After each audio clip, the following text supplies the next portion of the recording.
Well, it may not be as colorful or as exciting as that art we just saw, but it does have some interesting colors on it. I want to start with this because, look, I know this is what you want to see, how much snow is going to fall, so I don't want to bury the lead here. Just want to let you know that 6 to 10 is our forecast for Saturday into Sunday, and while we have pretty good confidence in the Sunday part of this forecast, there is a little wave of energy that's going to roll through on Saturday that could adjust these totals just a little bit. It's kind of built into this map, but I just wanted to make you aware of that, and I'll talk a little bit more about why that's the case in just a moment. Let me start with saying that we have winter storm watches that are in place, winter storm warnings farther to the south, and at some point these will be changed.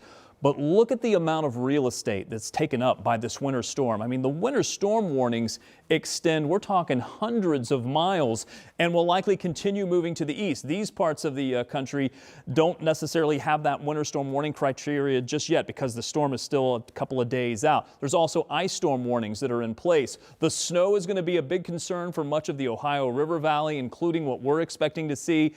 But south from there, there's going to be a significant ice impact to this. We're talking about potentially some crippling ice in parts of Arkansas, maybe into western Tennessee, and even parts of North Carolina. These are my old stomping grounds here, and you can get some really intense ice storms there from a little process called cold air damming that happens up against the Appalachian Mountains. This system is moving our way. Now look, once it arrives here, this first wave on Saturday is still a little bit in jeopardy, and the reason because of that is that the cold air is going to be in place. We're talking bitterly cold air, near zero. When the temperature is that cold, sometimes it's difficult to get that much moisture into the surface. We're wondering if maybe a little bit of dry air is going to eat into that. The models keep insisting that it will snow on Saturday.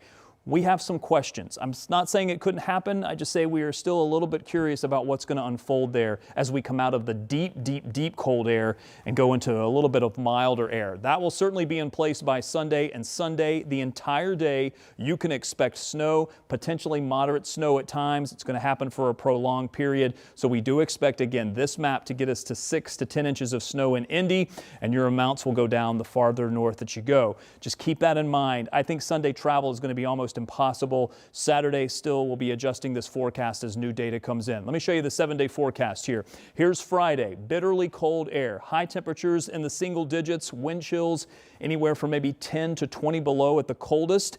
Then on Saturday, we're coming out of the bitter cold, but it's still going to be very cold, and the snow will begin to onset. So it's a little bit of a transition day, or a kind of a double whammy here. When we get into Sunday, this is when the bulk of the snow will fall. Now, keep in mind, the rest of this forecast hinges on how much snow is on the ground, because if you have a significant snowpack, your temperatures the next few days are going to be bitterly cold, and that's why we have another alert day here for your Monday. After that, we expect temperatures to stay cold. We have now dropped below freezing. I don't think we're going to get back above freezing until sometime the end of next week.